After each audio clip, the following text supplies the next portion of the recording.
WTW Bible Studies. We're going to resume here in the 6th chapter of the book of Revelation. We've covered 5 seals. Now we're going into the 6th seal, which is the 6th seal is actually going to end a story. So the 7th seal is part of it's an overlap. So there's a whole nother story that goes with the 7th seal. It's still in order with the 6th seal. I'll explain it as we go on. But at any rate, the 24th chapter of Matthew goes right along with chapter 6 in Revelation. So we covered 5 of those, and as review, we had right up here in this first part, let me get my pointer, we had the first seal was the conqueror or Antichrist, who causes, this is not the Antichrist, this is anybody that wants to take over the earth as an Antichrist type of character. And they've been going on since the 1st century. We've had wars, and out of wars grow famine and pestilence, and the thing that keeps these Antichrist conquerors from taking over the world, they're limited to conquering a quarter of the earth, are Christians who are willing to die for the cause. Now, these Christians, there's going to be a great falling away, and there won't be enough Christians to withstand a final Antichrist. And with that, there's going to be a 7-year period. People are going to think that there's peace and safety, but there's not. Now, the Jews are going to start their twice daily sacrifice on the Temple Mount. There's going to be a temple built there. In the middle of this 7 years, or 3.5 years, the Jews' twice daily sacrifice is going to be removed. There's going to be an abomination of desolation set up, whether that's got to do with sacrificing to this other god, or whether that's when this Antichrist sits in the temple of God declaring himself God.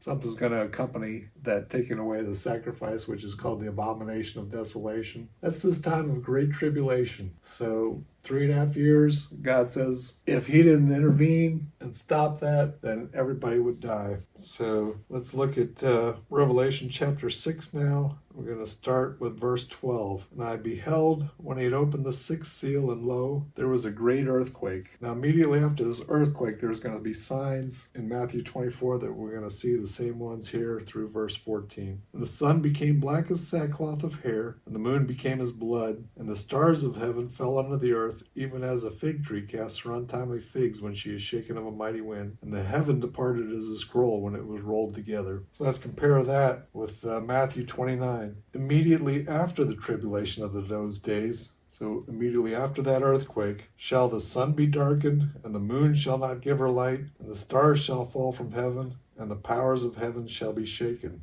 So right there, the sky departs. There's an earthquake here, then the sky departs. That's the sun, moon, stars fall or darkened. That's not when Jesus comes. So if you look at most anybody else's chart, they show Jesus coming right at the end of these 7 years. No, there's still more signs to come, and we'll go through those as we go through the book of Revelation. So we have the time of God's wrath. So the time of God's wrath, when you read about God's wrath, that comes after this time of great tribulation. This is when Satan pours out his wrath, so to speak. This is when Satan kills Christians. This is when God kills those that have been killing his people. So 2 totally different times. God's wrath does not overlap with the time of great tribulation. So immediately after the tribulation of those days, key verse. So then if we continue in verse 14, and the heaven departed his scroll when it was rolled together, and every mountain and island were moved out of their places, and the kings of the earth, and the great men, and the rich men, and the chief captains, and the mighty men, and every bondman, and every free man, hid themselves in the dens,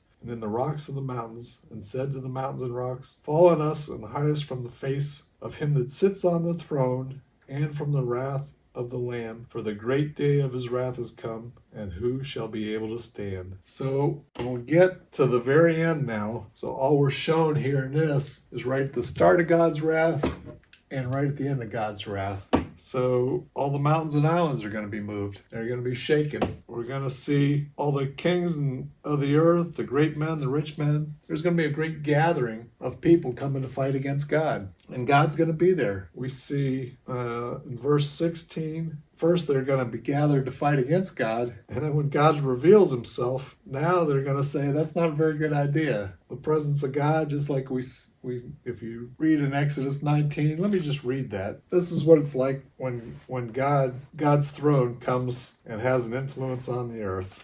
So Exodus verse 19, beginning in verse 16. It came to pass on the third day in the morning that there were thunders and lightnings and a thick cloud upon the mount, and the voice of the trumpet exceedingly loud, so that all the people that was in the camp trembled. So thunders and lightnings and this voice of a trumpet, God the Father, those are all icons. The throne of God is the thunders and lightnings and voices. The trumpet is the voice of God. And Moses brought forth the people out of the camp to meet with God, and they stood at the nether part of the mount. And Mount Sinai was altogether on a smoke, because the Lord descended upon it in fire. The smoke thereof ascended as the smoke of a furnace, and the whole mount quaked greatly. And when the voice of the trumpet sounded long and waxed louder and louder, Moses spake, and God answered him by a voice. And the Lord came down upon Mount Sinai on the top of the mount, and the Lord called Moses up to the top of the mount, and Moses went up. So the people wouldn't come near. They were at the nether part. They were afraid of that. This whole mountain's shaking. And God's going to come back to the Mount of Olives and start shaking that, just like he did this mountain here in Exodus. And these people are going to know that that's God the Father doing that, just like these people in Exodus knew that it was God the Father doing that. So when he comes down, not only is the Mount of Olives going to have a great earthquake, but the whole earth is going to be shaken, and it's going to remove the mountains and the islands. So at the time of Armageddon, everybody's going to be gathered together there to fight against God, and we're going to see these earthquakes. Not only do we see the throne of God there, but we also see the wrath of the Lamb is going to come, and we're not shown that. That's going to be great hail. The great day is the last day. So after the shaking of God the Father, shaking the mountains on these people, the Lamb, Jesus, is going to finish them up with hail. So let's go back to Matthew 24. And then shall appear the sign of the Son of Man in heaven, and then shall all the tribes of the earth mourn, and they shall see the Son of Man coming in the clouds of heaven with power and great glory. So I'm not going to get into what the sign of the Son of Man is right now, but we saw in chapter 1 verse 7, Jesus is coming with the clouds. So there's a cloud on the mountain in Exodus when God shook it. There's going to be clouds when Jesus comes. If you see white horses, those are the clouds of God.